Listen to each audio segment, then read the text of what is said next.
All right, on the second page, make sure again you read the instructions. It says to graph each inequality and then to write it in interval notation. So again, remember when you have a less than or equal to, greater than or equal to symbol, you're going to have a closed circle.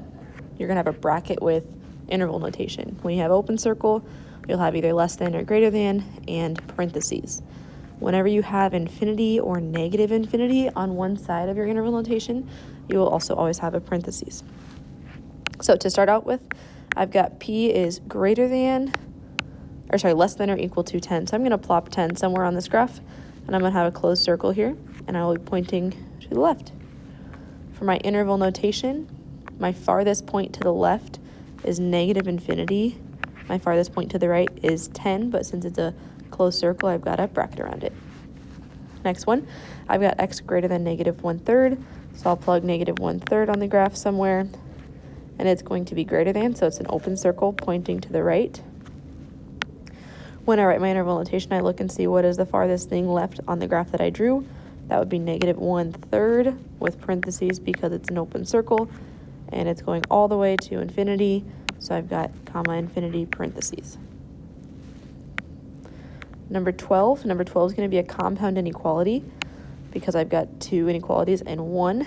So I've got negative 2 here, and I've got 4 over here. The way I see what kind of circles they go on is I look and see what is the symbol in between. Since they both have lines underneath it, I'm going to have closed circles on both of them. And compound inequalities, we always shade in between. So my interval notation, my farthest point on the left is negative 2 with a bracket. My farthest point right is 4 with a bracket because it's a closed circle. Last one here, I've got my or compound inequality. Be careful here, which one comes first, 3 or negative 1? Negative 1 would come first. And then I've got 3 here.